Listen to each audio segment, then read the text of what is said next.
Beloved chosen one, listen carefully. What you are experiencing right now is not accidental, and it is not random timing.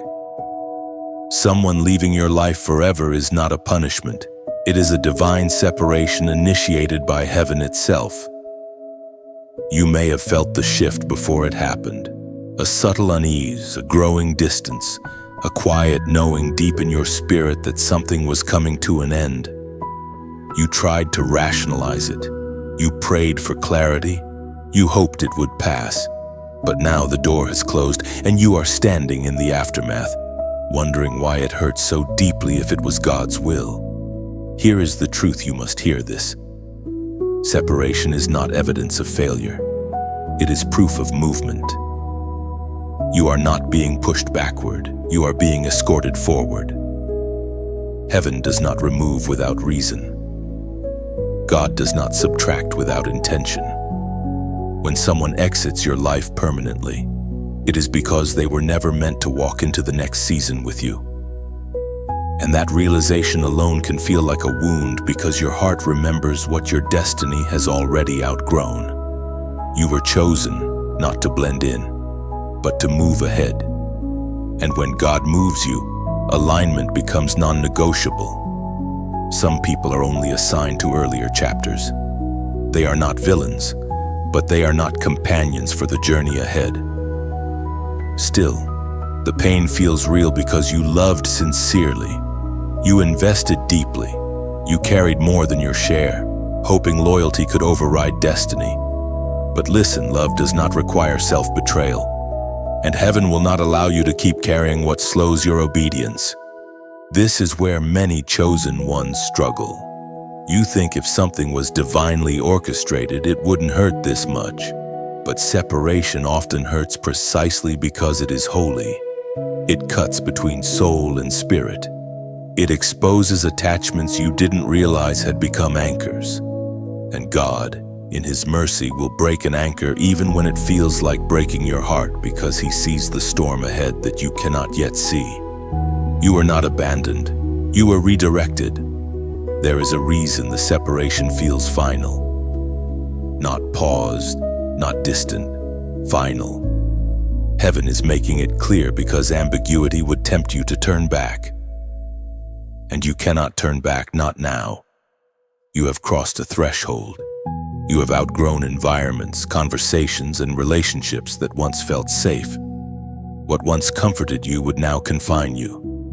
And God refuses to let your future suffocate inside familiarity. This is the moment where your faith is tested not by what you lose, but by whether you trust the one who is leading you. Because separation strips away illusions. It reveals who was walking with you out of convenience rather than calling. It exposes who benefited from your light but never intended to protect it. And yes, that realization can sting. But clarity is kinder than confusion, even when clarity hurts. You are not imagining it. The resistance you felt before they left was real. The heaviness, the constant misunderstandings, the sense that you were shrinking to keep peace. That was your spirit signaling misalignment. God was already speaking, and when whispers are ignored, heaven escalates through action. Do not chase what God has released. Do not reopen what He has sealed. This was not coincidence. This was divine intervention.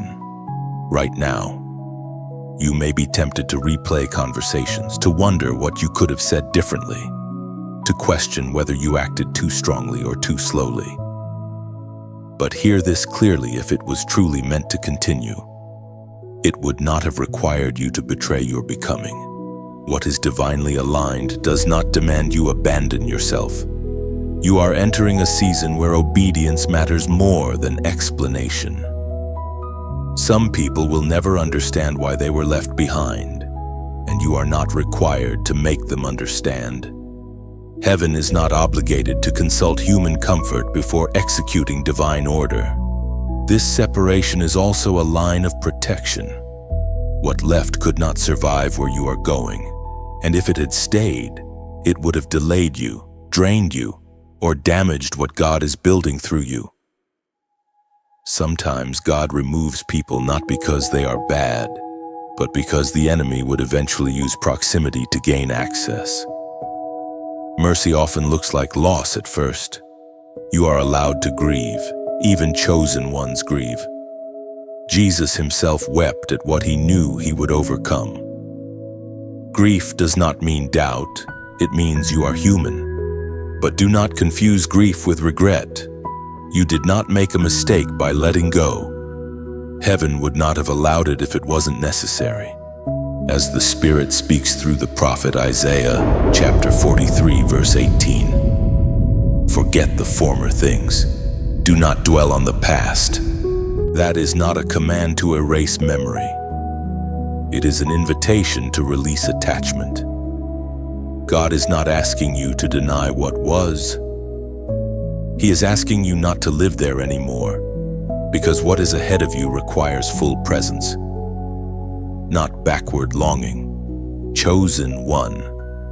This is the first step of elevation. Separation always precedes acceleration. Before Joseph wore the coat of authority, he was stripped of the familiar. Before Abraham stepped into promise, he had to leave his father's house. And before you step fully into what has been prepared for you, heaven is clearing the path.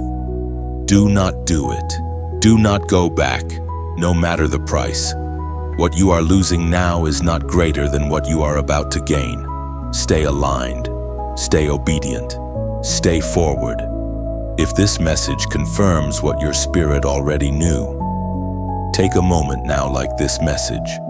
Share it with someone who needs clarity, and subscribe to stay connected to what heaven is revealing. And at the very end, as an act of faith and alignment, comment the number 777 to declare that you trust God's separation in His direction. Chosen one. Now that the separation has occurred, heaven turns your attention inward, not to analyze the other person, but to retrain you. This is where many stumble. They accept that someone had to leave down, but they keep walking as if that person is still supposed to be beside them. They move forward while constantly looking back. They make decisions while imagining explanations. They hesitate at doors because they are waiting for someone who is no longer assigned to arrive. This section is not about understanding why they could not follow you. It is about learning how to walk without dragging anyone behind you. Here is the first truth you must practice. Growth is not democratic. Destiny does not require consensus. Your calling was never meant to be negotiated at a group meeting. When God elevates you, He does not issue invitations, He issues instructions, and not everyone receives the same instructions at the same time, or at all. Some people are comfortable where you are suffocating. Some people need certainty where you are learning to walk by faith. That difference alone creates distance. Practically, this means you must stop explaining yourself to people who are no longer walking with you. Explanation is a form of attachment. When you over-explain, you are subconsciously asking permission to become who God is forming you to be. The practice is simple, but not easy. Make decisions without rehearsing how you would justify them to someone from your past. If they were meant to understand, they would still be present. Next, you must stop slowing your pace to accommodate imagined resistance. Many chosen ones walk at half speed long after separation because they are still anticipating objections that will never come. They delay action, soften conviction, or dilute vision out of habit. But the person you were bracing against is gone. You are free to walk at the speed obedience requires. Another practice heaven asks of you now is this: do not carry emotional weight that does not belong to you. You may feel guilty for continuing to grow while someone else remains stuck. That guilt is false humility. You are not responsible for another adult's refusal to evolve. Compassion does not mean stagnation. Love does not mean paralysis. You can honor what someone meant to you without carrying them into places they cannot survive. There will be moments when silence feels unnatural.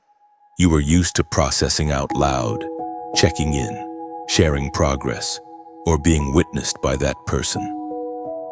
Now the absence feels loud. The practice here is restraint. Learn to let progress happen quietly. Not every milestone needs a familiar witness. Some growth is meant to be seen only by God until it is fully formed. You will also need to practice resisting the urge to replace what was lost too quickly. After separation, there is a temptation to fill the space immediately to substitute people, noise, or activity to avoid the discomfort of adjustment. But heaven often uses the gap to recalibrate you. Sit in the quiet long enough to learn who you are without managing anyone else's expectations. Walking without pulling anyone behind you also means releasing responsibility for how your obedience affects others emotionally. This is one of the hardest lessons. You may worry that your progress makes someone feel abandoned, inferior, or judged, but their interpretation is not your assignment. You are called to obedience, not emotional management. God never asked you to be small so others could feel secure. At times, you will feel lonely not because you are alone, but because you are early. You are arriving in rooms before others are ready to enter. This loneliness is temporary, but it is instructive. It teaches you to rely on divine affirmation rather than familiar applause. It strengthens your internal compass so you do not confuse company with confirmation. There is also a physical practice involved. Stop looking for signs of them in your future. You may catch yourself scanning new environments for familiar energy, similar traits, or echoes of the old connection. This keeps you tethered backward. Instead, consciously bless what was and mentally close the door. You are not erasing history, you are sealing a chapter. Heaven is teaching you to walk lighter. When you stop dragging others, you conserve strength. When you stop compensating, you regain clarity. When you stop waiting, momentum returns. This is not selfishness. It is stewardship of calling. Understand this: if someone could not follow you, it does not mean you walked too fast. It means you were walking where they could not breathe.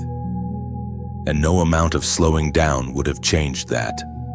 The apostle reminds us in his letter to the Corinthians, chapter 2, verse 14. The person without the Spirit does not accept the things that come from the Spirit of God, but considers them foolishness. This is not an insult, it is an explanation. Spiritual divergence naturally creates separation. What nourishes you may confuse others. What fuels your obedience may threaten their comfort. You are not required to dim revelation to preserve proximity. From here forward, your practice is intentional forward motion. When you wake up, ask what obedience looks like today, not who is missing. When you make plans, ask what aligns, not who would approve. When opportunities appear, step through without dragging history behind you like proof of loyalty. You are learning to walk as an individual vessel, not as part of a pair, not as a bridge, not as emotional infrastructure for someone else's stability. This independence is not isolation, it is preparation. Heaven is teaching you how to carry your calling with both hands free. Chosen one, now heaven reveals something deeper, something you were not meant to see until the separation was complete. What you are beginning to understand is not just that they could not follow you, but what they were carrying that would have eventually crushed you if they had stayed. This is the hidden weight, the unseen burden, the spiritual load you were compensating for without realizing it. For a long time, you thought the exhaustion came from your responsibilities, your sensitivity, or your circumstances. But now, with distance, clarity starts to surface. You notice how much lighter your breath feels, how your thoughts move faster, how decisions no longer feel tangled. This is not coincidence. This is revelation. Some people carry unresolved wounds they refuse to heal. Others carry fear disguised as caution. Some carry envy they never confessed. Others carry double minds saying they support you, while internally resisting where you are going. None of these weights are always obvious. In fact, they often hide behind loyalty, history, or familiarity. But spiritually, weight is weight. And over time, you were bending under pressure that was never assigned to you. Here is what heaven wants you to practice. Now stop romanticizing what was heavy. Memory has a way of editing out the strain and replaying only the warmth. But chosen clarity requires honesty. You were often the strong one, the forgiving one, the adjusting one. You absorbed tension so peace could exist. You lowered your voice so conflict could be avoided. You postponed your obedience so others wouldn't feel left behind. That was not partnership. That was spiritual load-bearing. And here is the hard truth. Some people stay close not because they are aligned, but because you are stabilizing. Your presence regulated them. Your faith covered them. Your discipline compensated for their avoidance. And when heaven began to lift you higher, the imbalance became dangerous. If God had not separated you, you would have broken under a weight you did not consent to carry. This is why the separation had to feel abrupt. If it had been gradual, you would have adjusted again. You would have negotiated your growth. You would have tried to heal what was never yours to heal. So God intervened decisively. Now that they are gone, you may feel waves of guilt, not because you did wrong, but because you are no longer carrying what made you feel needed. This is withdrawal from misplaced responsibility. Let it pass. You are not called to be someone's crutch at the cost of your calling. Another practice for you in this season: notice how often you apologize unnecessarily. Many chosen ones develop the habit of apologizing for clarity, boundaries, or progress because they were conditioned to soften their light. Catch yourself. Pause. Replace apology with stillness. You are allowed to take up space without explanation. You are also learning discernment retroactively. Certain patterns now make sense: the way conversations circled instead of progressed, the way your vision was met with silence, the way your joy sometimes triggered discomfort. These were not small things. They were signals. Weight reveals itself through resistance to expansion. This does not mean the other person was evil. It means they were incompatible with where God is taking you. Compassion does not require continued proximity. You can release someone without condemning them, but you must not invite their weight back into your future out of nostalgia.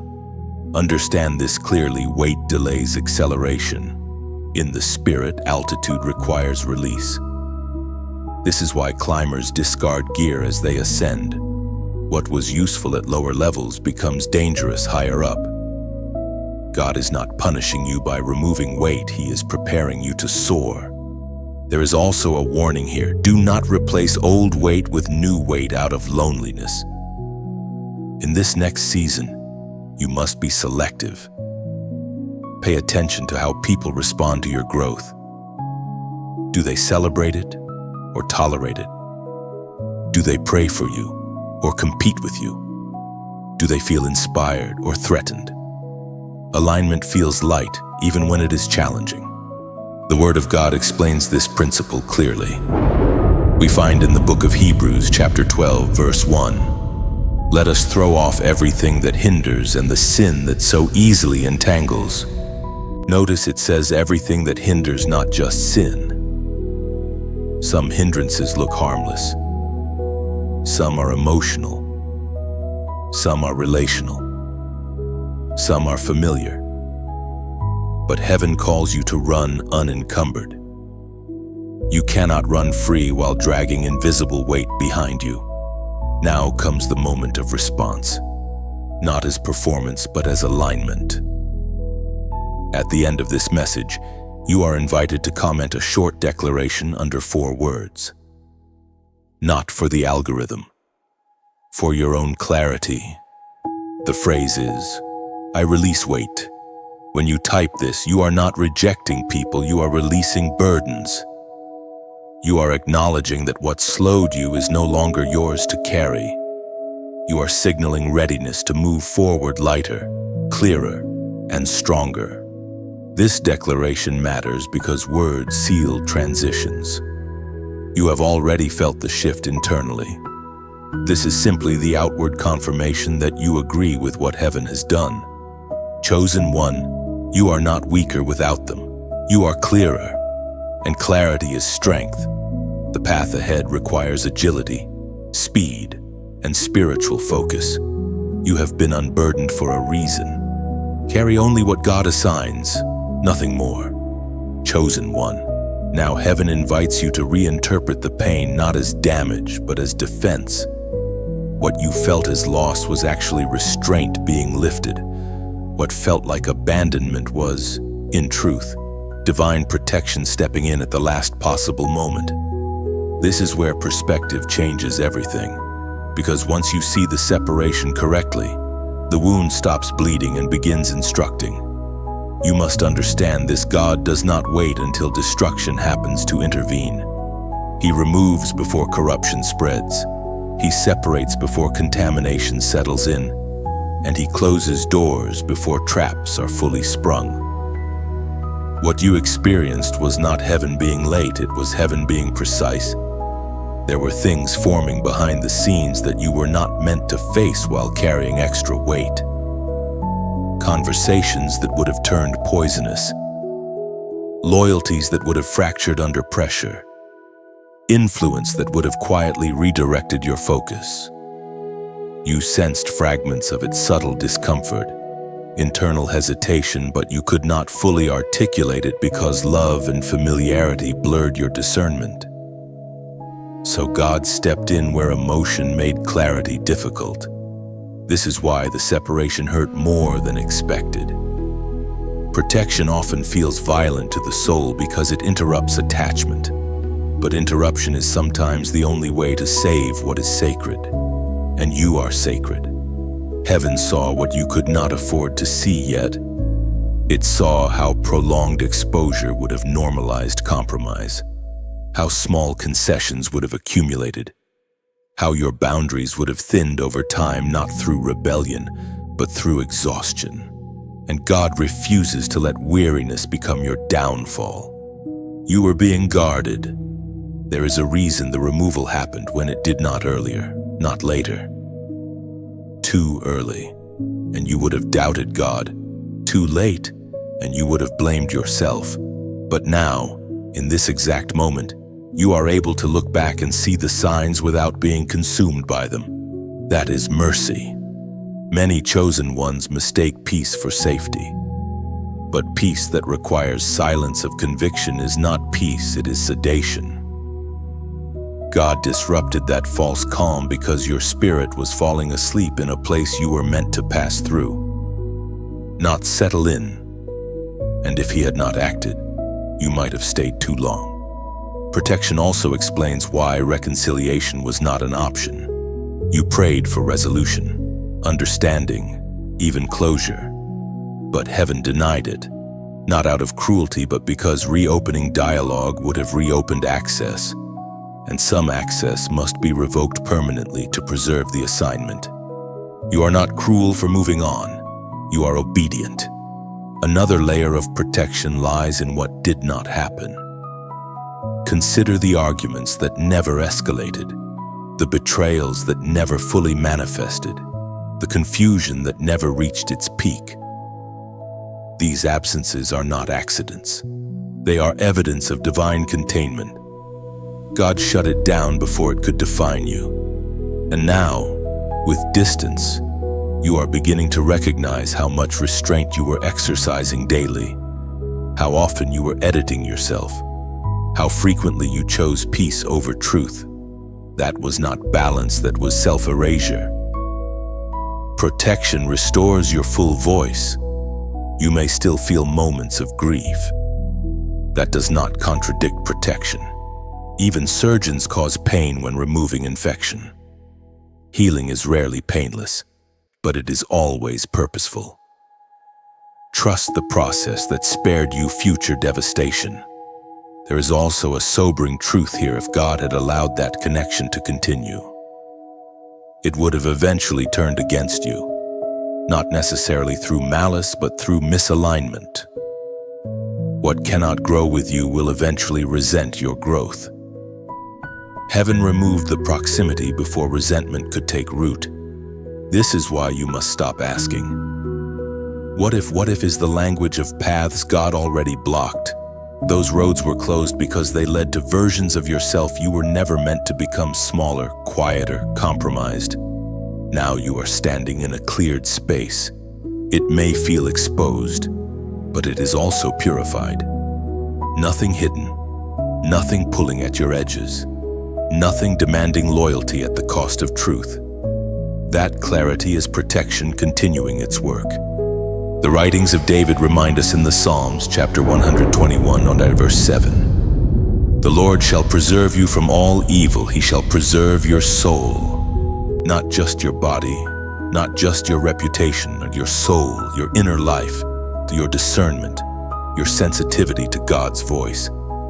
That is what was at stake. And heaven chose preservation over familiarity. Chosen one. This is the part where gratitude begins to replace confusion. Not gratitude for the pain, but gratitude for the outcome you avoided. Gratitude for the version of you that will never have to recover from what could have happened. Gratitude for the future that remained intact because God intervened early. As you reflect on this, you may feel prompted to quietly acknowledge what heaven has done.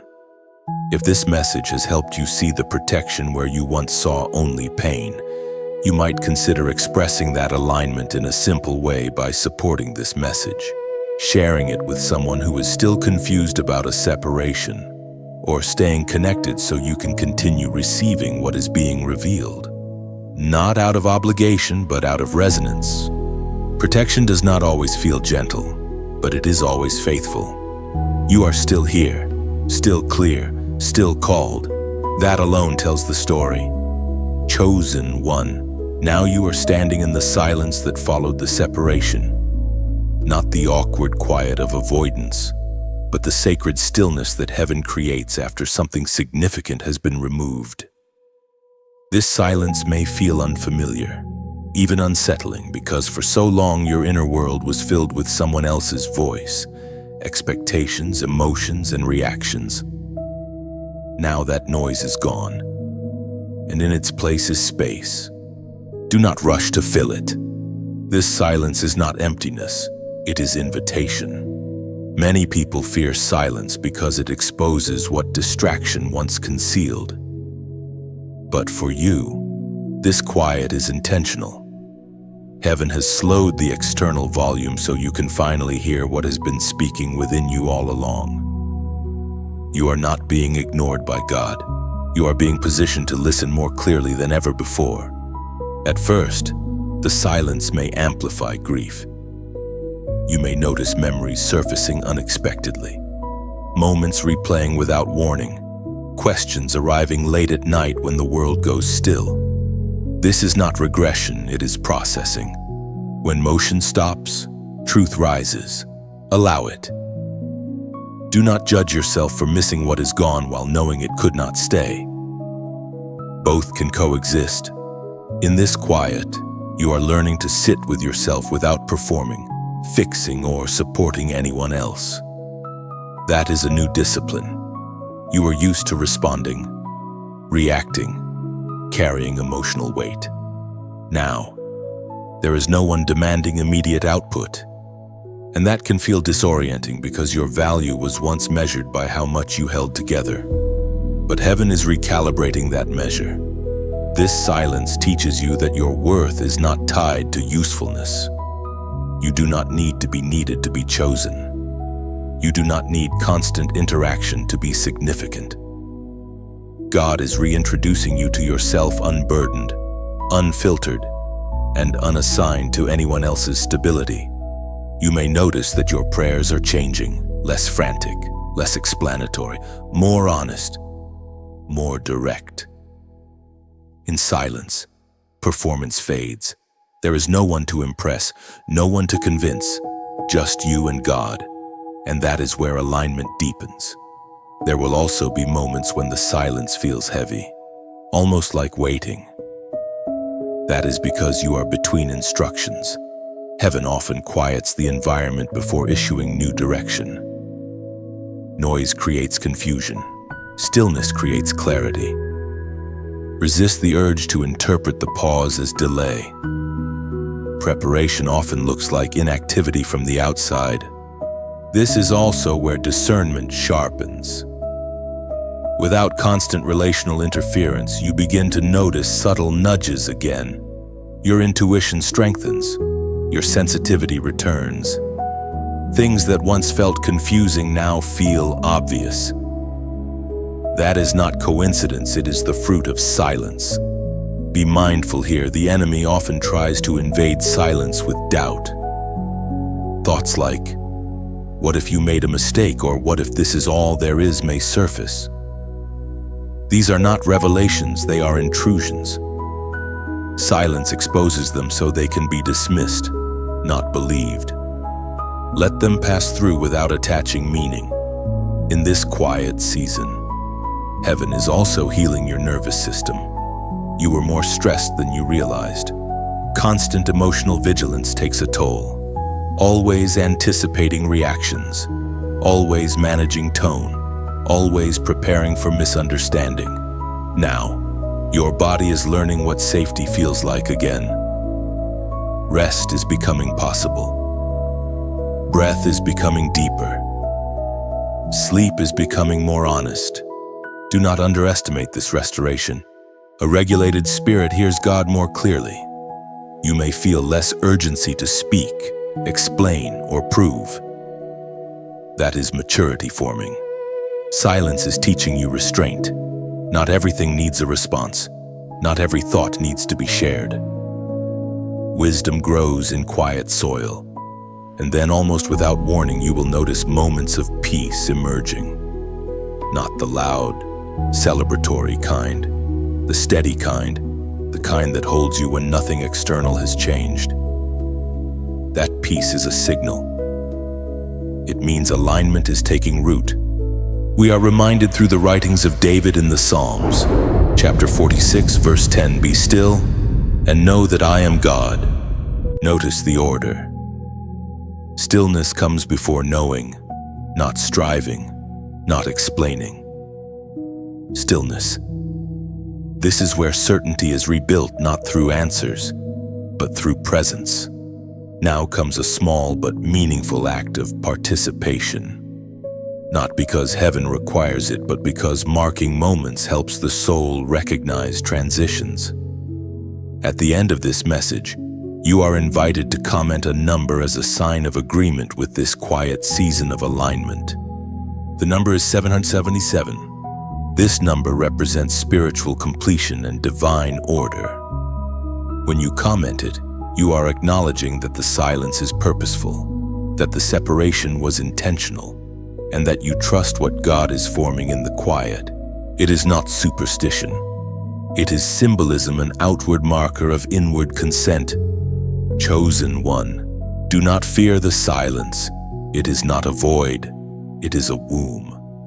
Something is forming here that noise could never produce. Stay still long enough to recognize it. Stay quiet long enough to hear it. Stay present long enough to become it.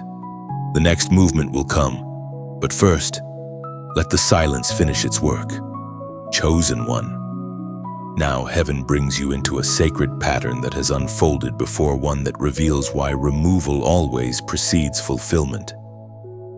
To understand what opens when a door closes, You are led into a familiar yet often misunderstood biblical moment, Judas leaving the circle of the 12. This is not a story about betrayal alone. It is a story about purification, timing, and divine progression. Judas walked with Jesus. He heard the teachings. He witnessed the miracles. He shared the table. And from the outside, he looked just as chosen as the rest. Yet inwardly, something was misaligned. His presence carried an agenda that did not agree with where the mission was heading. And Jesus, knowing all things, did not expose him publicly, nor did he wrestle him into transformation. Instead, he allowed Judas to leave. That moment mattered more than most realize. Before the crucifixion, before the resurrection, before the outpouring of power, the room had to be cleansed. Scripture records that after Judas took the bread, he went out, and it was night. This was not just a timestamp, it was a spiritual statement. Darkness cannot remain where divine fulfillment is about to unfold. Judas leaving was not chaos interrupting God's plan, it was alignment restoring it. Imagine the room after he left. The atmosphere shifted, the tension eased. What was hidden was gone. Jesus could now speak freely. The remaining disciples could receive without distortion. The space was purified not by confrontation, but by separation. This is what heaven is showing you about your own life. When someone left your circle, it was not because you failed to hold things together. It was because what was coming next required a purified environment. Certain revelations cannot be released where divided loyalty exists. Certain instructions cannot be given where hidden resistance lingers. The room had to be cleared. Notice this: Jesus did not chase Judas. He did not negotiate. He did not delay destiny to preserve proximity. He allowed the exit, even knowing the pain it would unleash. Why? Because holding on to misalignment would have corrupted the moment that followed. After Judas left, Jesus spoke about love more deeply. He revealed the coming of the Spirit. He prayed with clarity. The foundation for the church was laid in a room free from betrayal. That is not accidental. That is order. You may have wondered why certain conversations never happened before the separation in your life. Why clarity only came afterward. Why peace entered only once the door closed. This is why. Some truths require absence to be heard. Some power requires purity to flow. Judas did not belong in the upper room when the Spirit would later fall. His presence would have compromised the unity required for power. And likewise, there are people who cannot remain in your life and still witness what God is about to release through you, not because they are unworthy, but because they are misaligned. This story also teaches restraint. Jesus did not expose Judas early to protect his own image. He allowed process to reveal position. In the same way, God did not force you to expose or confront. He allowed time to do its work. Separation revealed what confrontation never could. Now consider this: when Judas left, the disciples were fewer, but they were unified. Loss did not weaken them, it prepared them. Numbers do not create power, alignment does. You may feel smaller now, your circle may feel reduced, but reduction is often the precondition for multiplication. What opened after Judas left was not immediate celebration, it was intimacy, deeper teaching, clearer instruction, focused prayer. These are the things that prepare vessels for outpouring, and heaven is doing the same with you. The removal was not about punishment, it was about readiness. You are now in a cleaner space spiritually. Less static, less second-guessing, less emotional interference. That clarity is not accidental. It is the evidence that the room has been purified. What God is about to entrust to you requires that level of clarity. The Gospel records this moment plainly. Scripture says in the Gospel of John, chapter 13, verse 30, "As soon as Judas had taken the bread, he went out. And it was night. Night had to fall elsewhere, so light could intensify where Jesus remained. Chosen one. This is what opens when the door closes: truth without distortion, instruction without resistance, power without leakage. You are no longer contending with unseen agendas. You are no longer managing hidden tension. The atmosphere is ready. Do not mourn the loss of someone who could not remain in the room for what comes next. Even Jesus allowed someone close to him to leave so destiny could proceed without contamination. If the Son of God honored that order, you are not wrong for walking in it. What is ahead of you will require unity of spirit, clarity of heart, and obedience without divided loyalty. The room has been prepared. The silence has done its work. The space is clean. Now heaven is ready to move. Chosen one, this is the moment heaven brings you to full affirmation. Not explanation affirmation, not preparation confirmation. You are now standing in the truth that this ending was not temporary, not reversible, and not tragic. It was final by design. And that finality is not cruelty, it is clarity. You were never meant to carry them into what God is doing next. There is a deep relief hidden beneath the ache you once felt. You may not have recognized it immediately, but it has been rising quietly within you.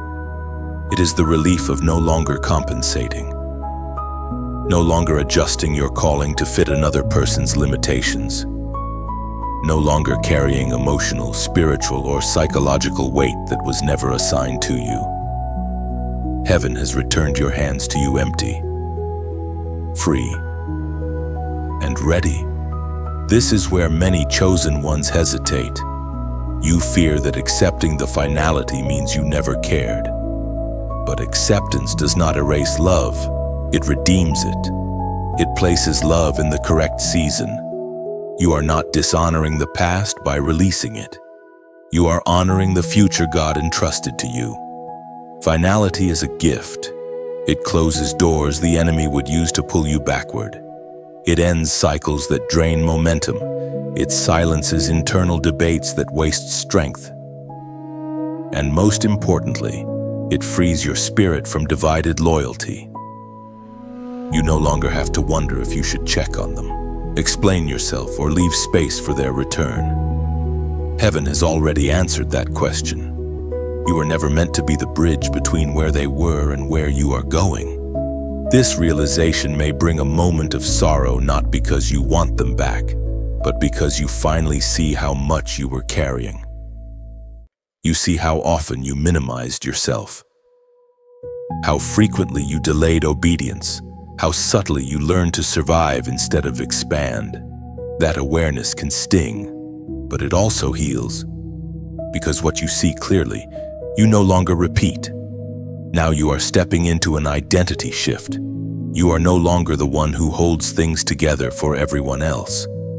You are the one who walks forward when God says move. That requires courage. It requires trust.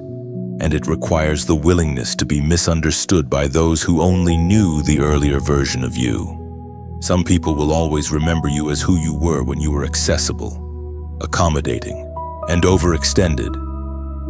They may not recognize the steadiness, authority, and peace you carry now. That is not your burden. Growth often looks like distance to those who benefited from your nearness. Heaven is not asking you to harden your heart. It is asking you to strengthen your spine. There will be moments ahead when memory tries to renegotiate the ending, when nostalgia whispers, maybe it wasn't that bad, or maybe this time would be different. But those thoughts are echoes, not instructions. You do not need to revisit what God already resolved. You do not need to reopen what heaven sealed. Final means finished. And here is the truth that completes this chapter. You are lighter because you were never meant to carry them. You were meant to carry vision, assignment, authority, influence. And those things require capacity. God has removed what consumed capacity without contributing alignment. This is not selfishness, it is stewardship. Your future will be shaped by those who can walk beside you without leaning on you for identity. Those who can celebrate your elevation without feeling threatened. Those who can hear God's voice for themselves instead of borrowing yours. That kind of connection requires you to arrive unburdened. You are arriving now. The peace you feel is not indifference, it is agreement. Agreement with heaven's decision. Agreement with divine timing. Agreement with who you are becoming. When your spirit agrees with God, striving ends, as was spoken in the sacred writings of the Psalms. Chapter 55, verse 22. Cast your burden on the Lord, and He will sustain you. Notice what is promised. Sustenance comes after the burden is released, not while you are still carrying it, not while you are still managing it. You have released. Now you are being sustained. Chosen one, take a moment to recognize how far you have come, not just in distance from someone else, but in closeness to yourself. You are more discerning, more grounded, less reactive. That is evidence of transformation. That is what happens when you stop carrying what was never yours. If this message resonates with your journey, you may feel prompted to quietly support its reach by showing appreciation, sharing it with someone standing at a similar threshold, or staying connected so you can continue walking alongside these revelations. Not out of pressure, but out of alignment. When truth meets readiness, acknowledgement flows naturally. You are not behind. You are not missing anything. You are exactly where obedience placed you. The ending was necessary. The release was intentional, and the path ahead is clear. You were never meant to carry them. You were meant to carry the call. You stand here now not at a conclusion, but at a threshold. Nothing is being forced. Nothing is being rushed. What has been revealed has been revealed, and what has been released has already loosened its grip. There is no dramatic finale because real transformation rarely announces itself loudly. It settles. It breathes. It waits for you to notice that you are no longer the same. You may walk away from this message quietly. You may sit with it. You may return to it later when another layer of understanding unfolds. All of that is allowed. Growth does not demand a performance. Obedience does not require witnesses. Some shifts are meant to be honored internally before they are ever acknowledged outwardly. What matters is this: you are moving forward without carrying what does not belong to your future. You are learning to trust endings without needing full explanations. You are allowing space where noise once lived. That alone changes the trajectory of your life more than you realize. There will be days ahead when this clarity feels strong, and days when it feels subtle. On quieter days, you may wonder if anything really changed, but then you will notice how you respond differently, how you pause instead of react, how you choose peace without effort, how you no longer feel pulled backward by what once held weight. Those moments will answer the question for you. This path is still unfolding. Revelation often arrives in waves, not all at once. Take what resonates. Leave what does not. Let truth meet you where you are, not where you think you should be. And if, in time, you feel moved to support or share this message so it reaches someone else who is listening for confirmation, you can do so freely. Not out of obligation, only if it aligns. And if not, that is just as complete. You are walking forward now, That is enough.